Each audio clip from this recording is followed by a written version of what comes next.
चलिए तो चैनल को सब्सक्राइब करिए और बेल आइकन को दबाइए ताकि हमारे जितने भी वीडियोज़ है उसके नोटिफिकेशंस आपको मिलते रहें। वीडियोज़ में हिंदी और इंग्लिश मीडियम दोनों के लिए कराए जा रहे हैं, तो हिंदी मीडियम वाले हिंदी में लिख ले और इंग्लिश मीडियम वाले इंग्लिश में लिख ले।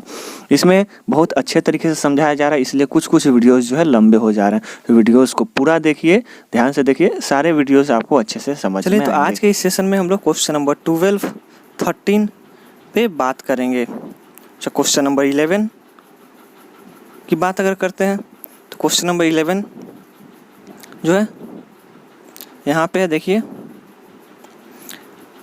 अच्छा, ये है क्वेश्चन नंबर 10, देख लीजिए। जब मैंने होमवर्क दिया है तो सोचा कि पूछता चलता हूँ।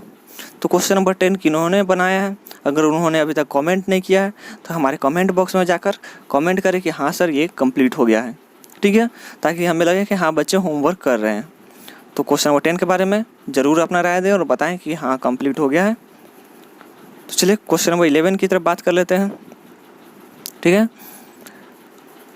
इससे पहले बता दें कि इस वीडियो में हम लोग 11, 12 एंड 13 तीन क्वेश्चन की बात करेंगे, जिसमें 11 और 12 होमवर्क होगा आपका, ठीक है, जिसमें हम हेल्प करेंगे और थोड़ा समझा देंगे क्या किकर करना क्या है।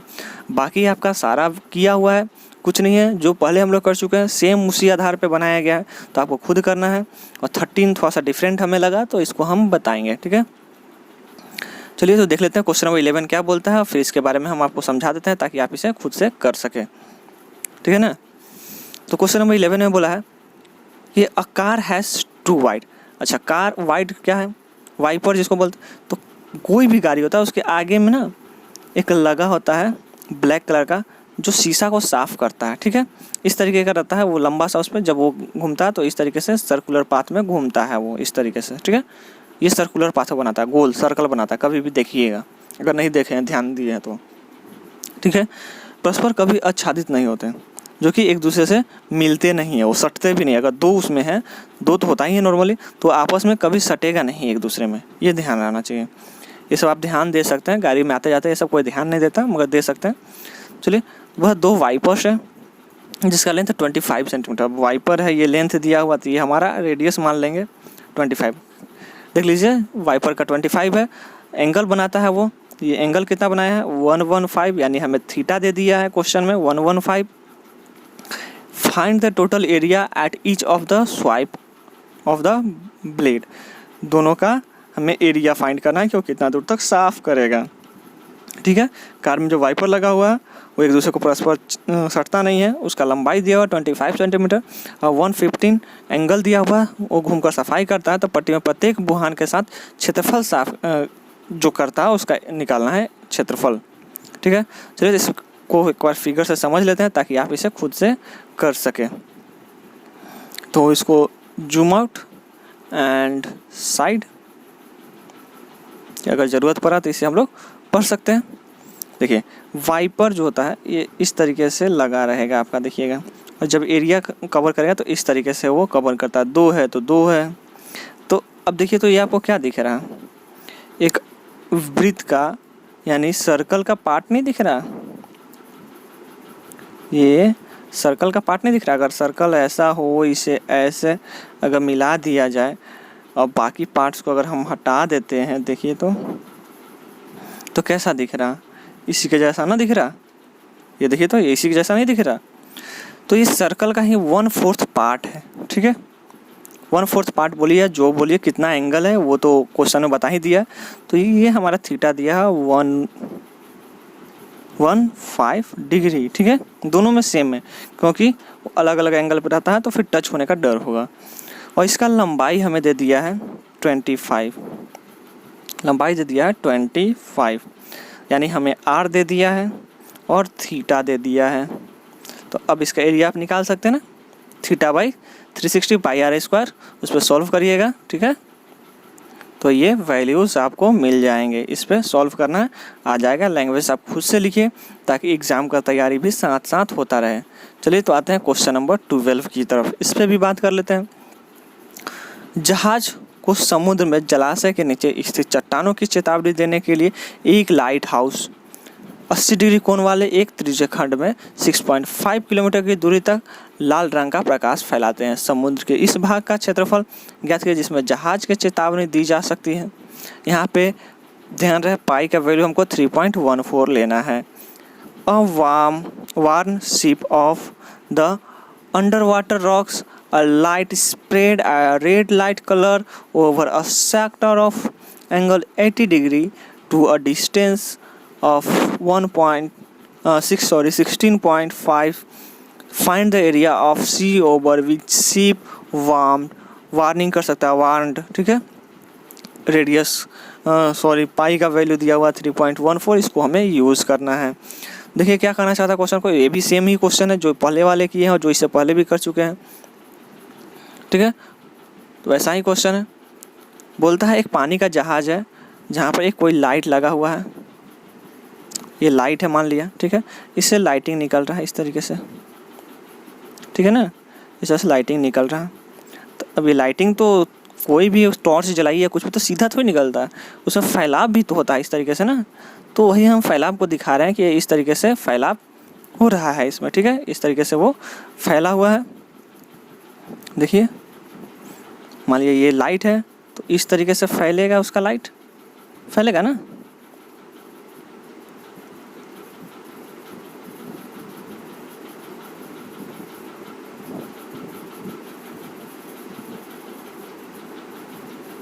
देख लीजिए हो गया, ठीक है। ये लाइट है, इस तरीके से फैलेगा, बड़ा रेड लाइट निकल रहा, ठीक है ना। तो ये कैसा दिख रहा है, ये एक एंगल बना रहा, सर्कल का ये पार्ट इस तरीके से ही आता है। तो ये बोला है कि 16.5 किलोमीटर तक जाता है, यानी रेडियस हमारा दिया 16.5 किलोमीटर में। एंड एंगल बोला है थीटा, कितना बोला है, थीटा हमारा बोल दिया है 80 डिग्री पे ये झुका हुआ है, ठीक है। 80 डिग्री पे ये झुका हुआ है। तो थीटा हमको पता है, रेडियस पता है, तो क्यों ना एरिया निकाल सकते हैं। एरिया निकालने के लिए यही तो चाहिए हमें, थीटा और रेडियस। तो यहाँ से हम लोग सॉल्व कर लेंगे, ठीक है, हो जाएगा ना। चलिए अब क्वेश्चन नंबर 12 हो गया। अब 13 पे हम लोग बात करते हैं जिसे हमें करवाना है। ये इम्पोर्टेंट बोलिए या फिर अच्छा क्वेश्चन बोलिए, इसलिए मैंने इसे चुना है करवाने को। तो क्वेश्चन में है कि एक गोलाकार मेज पोस्ट पर 6 समान डिजाइन, एक सर्कल है, ठीक है, सर्कल नहीं बोलेंगे, बोल रहा है कि एक मेज है, तो मेज पे कवर डालते हैं ना, वो कवर है सर्कुलर, ठीक है। उस पर साइड में फिगर्स बने हुए हैं, ठीक है। कितना दो 6 फिगर्स बने हुए हैं जो कि दर्शाया गया यहाँ पे बुक में आपको मिलेगा 12.14 करके एक फिगर आकृति, ठीक है। यदि मेज की त्रिज्या इतना सेंटीमीटर, त्रिज्या मतलब रेडियस, यहाँ से अगर बात करें तो ये रेडियस दिया हुआ है हमारा 28। तो जैसे जैसे अभी हम लोग क्वेश्चन पढ़ेंगे उसको लिखते जाएंगे, ठीक ना।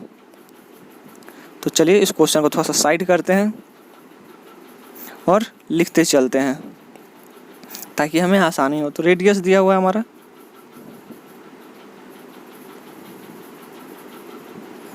रेडियस कितना दिया हुआ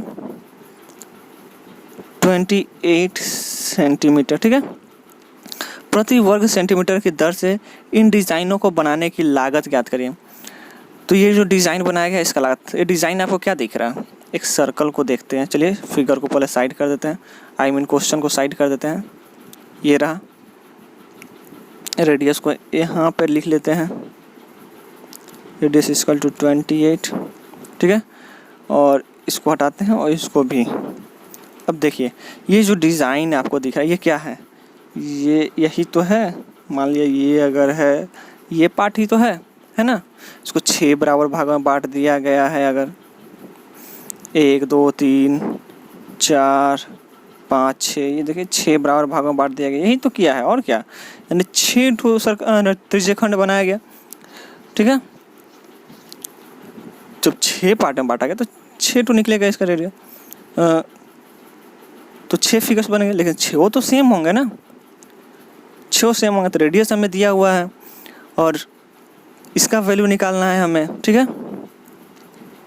तो क्या होगा, सिगमेंट का वैल्यू निकालना। तो सिगमेंट निकालने के लिए आप लोग सीखे हैं कि ट्रायंगल जो बनेगा, एक सर्कल है, यहाँ से जो भी ट्रायंगल बनेगा इसका एरिया प्लस ये आपका पूरा का एरिया, निकाल के माइनस कर देंगे तो निकल जाएगा। तो 1 का निकलेगा इंटू 6 कर देंगे तो पूरा निकल जाएगा। तो यहाँ हमारा सबसे बड़ा प्रॉब्लम बनता है कि ट्रायंगल के एरिया निकाले कैसे। ट्रायंगल के बारे में तो हमें पता नहीं है, सिर्फ इतना पता है कि अगर सर्कल है, इसका ये रेडियस है, तो ये दोनों बराबर है, लेकिन हमें ये तो पता नहीं कि ये क्या है, तो हम कैसे निकालेंगे। तो इसके लिए हम लोग पाइथागोरस थ्योरम लगाते हैं, या फिर एक कोई भी थ्योरम लगा करके एक ट्रायंगल से इस ट्रायंगल पे बात कर लेते हैं। माफ़ करिएगा, कोई भी थ्योरम नहीं, मतलब कि इस ट्रायंगल पे बात कर लेते हैं, देख लेते हैं कि आखिरकार ये है क्या, ठीक है ना। तो देखें, ए ओ बी ट्रायंगल में जाते हैं। मान लिया इसका नाम दे दिए ओ, इसका ए, इसका बी, ठीक है, में जाते हैं। तो ओ ए बी यानी ये angle equals to O B C. अच्छा 1 मिनट, इसका फिगर मैंने बनाया है इसलिए दिक्कत हो रहा है। इसका फिगर देख लेते हैं हम लोग कहाँ पे बना है, ताकि उस हिसाब से हम लोग इसको सॉल्व कर सकें। ये देखिए, ये फिगर है, इसको हम लोग पहले बना लेते हैं।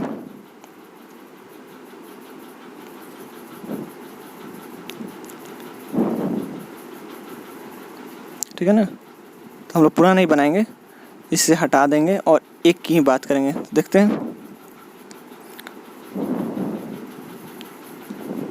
जितनी की ज़रूरत है हमें उतनी की ही बात करें। ओ ए बी की बात की गई है, तो ओ ए बी इसका ले लेते हैं वैल्यू। ओ ए बी, ठीक है, ये 28 दिया हुआ है। चलिए अब देखते हैं हम लोग फिगर पे।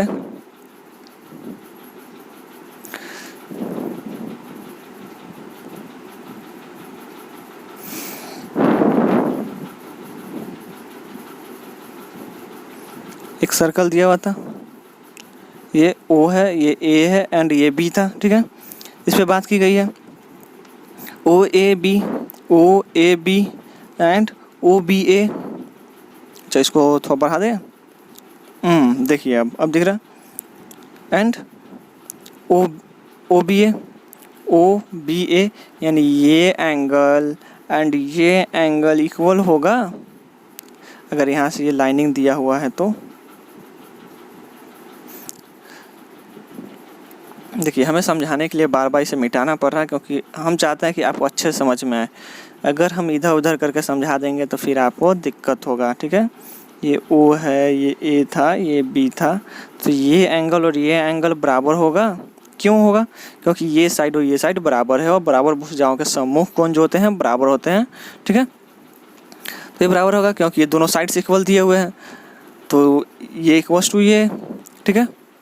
उसके बाद अब हमें पता है कि ट्रायंगल का तीनों एंगल का सम 180 होता है। एक एंगल हमें दिया हुआ है कि ये 60 डिग्री का है, ठीक है, तो ये बाकी भी 60 डिग्री हो जाएगा, क्योंकि दोनों तो इक्वल है। इसको हम यहाँ पे निकाल करके दिखा दिए हैं, ठीक है। तो जब हमें ये पता चल गया कि तीनों एंगल 60-60 है, यानी ये इक्विलैटरल ट्रायंगल है, और इक्विलैटरल ट्रायंगल का एरिया हमें पता है। क्या होता है इक्विलैटरल ट्रायंगल का एरिया? इक्विलैटरल ट्रायंगल का एरिया क्या होता है? √3/4 साइड स्क्वायर, जिसको हम लोग भुजा बोलते हैं हिंदी में, ठीक है। तो भुजा का स्क्वायर √3/4, ठीक है। सब लिखा हुआ है आपको क्वेश्चन में, तो आप साइड भी लिख सकते हैं, हिंदी मीडियम वाले, दिक्कत नहीं होगा। तो यहाँ से आप ट्रायंगल का एरिया निकालिए। ट्रायंगल का एरिया निकालने के बाद फिर पूरा एरिया निकाल करके माइनस कर देने से हम लोग को एक सेगमेंट का एरिया निकल जाएगा, ठीक है। और उसको हम लोग 6 से मल्टीप्लाई करेंगे। तो चलिए इसको हम लोग सीधा PDF में समझते हैं, अदरवाइज़ बहुत लंबा हो जाएगा ये वीडियो। तो इसको PDF में हम लोग समझते हैं। तो हम लोगों ने यहाँ तक देख लिया कि हम लोगों ने 60-60 निकाला, इससे हमें पता चला कि ये इक्विलैटरल ट्रायंगल है, ठीक है। उसके बाद हमने देखा कि एरिया इक्विलैटरल ट्रायंगल का क्या होता है, तो हम लोगों ने सॉल्व किया उसको, देखिए इस तरीके से। तो हमारा ये आया 33.2। फिर सेक्टर, ये सेक्टर का कोई भी एक सेक्टर का निकाल सकते हैं, तो सेक्टर का एरिया निकाल लिए पूरा, ये यहाँ से लेकर के यहाँ तक ये सेक्टर बनता है पूरा, ठीक है ना, यहाँ से यहाँ तक।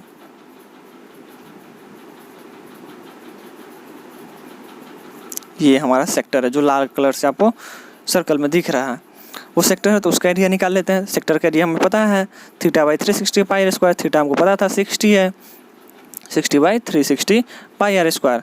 सॉल्यूशन किए इस तरीके से, ठीक है, इस तरीके से सॉल्यूशन किए हम लोग।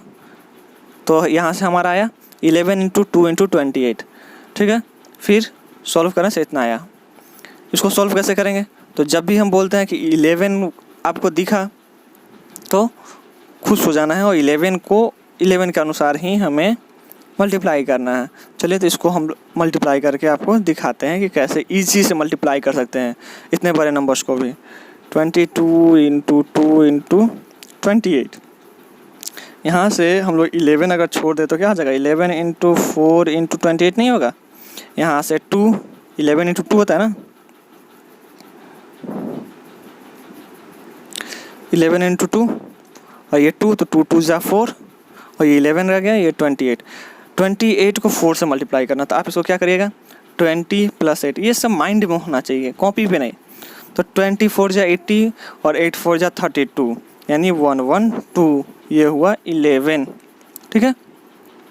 बस ये तो पता है, लास्ट वाला, फिर इन दोनों का सम, फिर इन दोनों का सम, फिर ये फर्स्ट वाला आ गया और नीचे 3 था तो 3 हो जाएगा, ठीक है। मल्टीप्लाई करना ऐसे करिए, अप्रोच लगाइए, आसानी से मल्टीप्लाई होते जाएंगे। क्या किए एक बार फिर से देख लीजिए, ठीक है।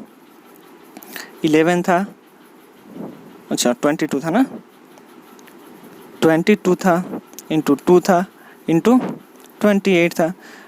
हम मल्टीप्लाई करना सीख रहे हैं, नीचे 3 था उसको हम नहीं लिख रहे हैं, ठीक है। तो 22 को हम लोग क्या लिख सकते हैं? 11 इंटू 2 इंटू 2 इंटू 28, इसको हम लोग पकड़ लिए और इसके साथ मल्टीप्लाई कर दिए। इसको कैसे किए? तो 20 है और ये 8 है, यहाँ से अगर 4 से मल्टीप्लाई करते हैं तो ये 80 और ये 36। देखिए तो 80 और 30 110 हुआ प्लस 6, अच्छा माफ़ करिए 32 हो जाएगा ना, 8 4 जा 32, तो 112 हो जाएगा। 112 से 11 को मल्टीप्लाई करना कितना ईजी है। ये जो कैलकुलेशन हुआ कि 20 है और 8 है, ये सब माइंड में होना चाहिए। कॉपी में लिखिएगा तो फिर फ़ायदा क्या हुआ इसको ईजी तरीके से मल्टीप्लाई करने का, फटाक से दिमाग में होना चाहिए। 424 जा 80 एंड 8 4 जा 32, 80 और 20 100 और 12, ठीक है। इसे 112 और 11 इतना लिखना है और डायरेक्ट मल्टीप्लाई करना है। टीचर का काम है अप्रोच सिखाना, अप्रोच सिखा रहा है, बाकी छापने का काम तो आप कहीं से भी छाप सकते हैं।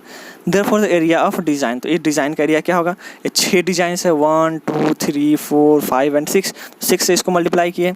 एक का एरिया हम लोग निकाल लिए इतना, ये पूरा सेक्टर का एरिया एंड ट्रायंगल का एरिया माइनस करके, ठीक है, ट्रायंगल का एरिया माइनस कर दिए। तो हमारा एक का निकला तो 6 का निकालना, तो 6 से मल्टीप्लाई किए। तो इस तरीके से देखिए अब इसको कैसे सॉल्व किए हैं।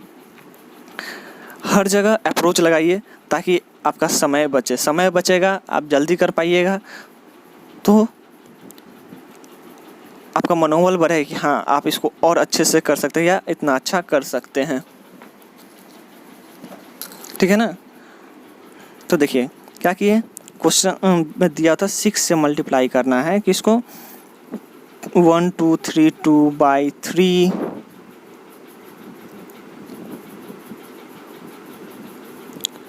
बाई 3 माइनस 3 3.2, 333 था।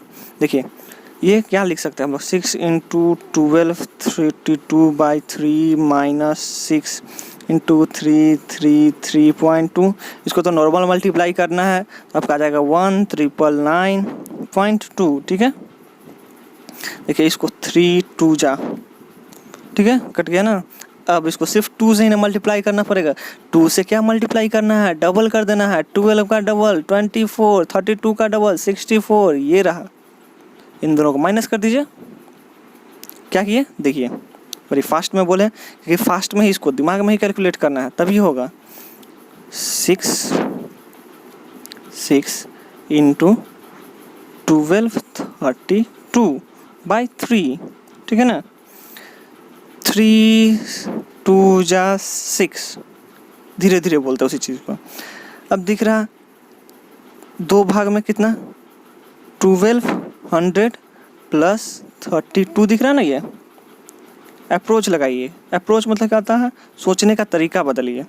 1200 है, ये 32 है, इसको तो डबल करना है ना। 1200 का डबल करेंगे तो 2400, 32 का डबल करेंगे तो 64। इन दोनों को फिर से ऐड किए तो 24 64, इसलिए डायरेक्ट बोले 32 जा 64, 12 2 जा 24, दैट इज आंसर। ठीक है, तो इस तरीके से अप्रोच लगा करके सॉल्यूशन किए जाते हैं, जिससे आपका समय बचेगा और आपका मनोबल बढ़ेगा कि आप अच्छा कर सकते हैं। क्योंकि आगे चल के फिर आपको कंपटीशन एग्ज़ाम भी देने हैं। कई बच्चे 10th के बाद डिप्लोमा भी करना चाहेंगे, तो उसमें भी कंपटीशन देने पड़ते हैं। तो इसके लिए तैयार होते चलना है। अभी से प्रैक्टिस रहेगा तो आगे आसानी होगा इन सबको करने में। ठीक है, क्योंकि कंपटीशन एग्ज़ाम का मतलब ही होता है आपको टाइम की बचत करके तब सॉल्यूशन करना, और इसमें भी टाइम का बचत करना ज़रूरी ही है। चलिए, इन दोनों को माइनस किए तो आया 464.8, लिख दिए। अब बोला था कि 1 सेंटीमीटर स्क्वायर अगर डिज़ाइन बनाना है तो हमको 0.32 रुपीज़ का खर्चा करना पड़ता है, 0.35 का खर्च करना पड़ता है। तो हमको तो बनाना है इतना सेंटीमीटर स्क्वायर ना, तो 1 सेंटीमीटर कर दिया हुआ, तो इतना से हम लोग 0.35 को मल्टीप्लाई कर दिए, यानी 0.35 इंटू 464.8, इसको मल्टीप्लाई करेंगे तो आएगा 164.28। फिर 35 आपको दिख रहा ना, यानी इसमें 7 है एंड 5 है, कुछ नहीं, इसको आधा करेंगे, इसको 2 दे देंगे, तो 35 2 जा होता है 70, यानी 0.7 हो जाएगा। और मल्टीप्लाई हमको कितना करना पड़ेगा, तो 232.8 से अब इजी हो गया। अब मल्टीप्लाई करिएगा, 7 का टेबल सबको आता है। ठीक है ना, इस तरीके से 162.68 रुपीज़ वैल्यू निकलेगा। चलिए ठीक है, तो हमारा ये 13 भी कंप्लीट हो गया। 14 15 है, उसे खुद कर लीजिएगा, कुछ नहीं है उसमें, ऑब्जेक्टिव टाइप क्वेश्चन है। ठीक ना, मेन 13 तक था जो हमने करवा दिया है। अभी 12.3 नहीं करेंगे, 12.3 को अभी बाद में करेंगे, क्योंकि हम सिलेबस के हिसाब से अभी फ़िलहाल करवा रहे हैं। चलिए, चैनल को सब्सक्राइब करिए, ठीक है, लाइक करिए, क्योंकि लाइक नहीं करिएगा तो हमें पता कैसे चलेगा कि हम जो बना रहे हैं, जो कर रहे हैं, आपको समझ में आ रहा है या अच्छा लग रहा है। सब्सक्राइब करिएगा तो आपको हमारे जितने भी वीडियोस है वो टाइम टू टाइम आपको मिलते रहेंगे। और अपने दोस्तों से शेयर करिए। समझिए कि ये आपका फ़ी है, क्योंकि यूट्यूब पे पढ़ाने का कोई फ़ी नहीं लग रहा है आपको, हम कोई फ़ी चार्ज नहीं कर रहे हैं। इसका मतलब ये है कि आप इसे ही फ़ी समझ लीजिए। फ़ी आपका क्या है, सब्सक्राइब करना, लाइक करना एंड शेयर करना। ये हमारा चैनल का लोगो है। तो आप जैसे ही चैनल में यूट्यूब में सर्च मारेंगे, धीरज सर, स्पेलिंग सही लिखिएगा, धीरज सर मैथ्स, बस थोड़ा सा ही नीचे, 1-2 नीचे जाते ही आपको ये फिगर दिखेगा, ये हमारा लोगो दिखेगा। इस लोगो पे क्लिक करते हैं, हमारा चैनल खुल जाएगा। यहाँ से प्लेलिस्ट में जाते हैं, आपको सारे वीडियोस मिलेंगे। तो ये आपका फ़ी है, समझिए। तो चैनल को सब्सक्राइब और लाइक करना आपका फ़ी है, और शेयर करना, और साथ में कमेंट करिए आपको कैसा वीडियोस लगा। चलिए, तो वीडियो को यही ख़त्म करते हैं।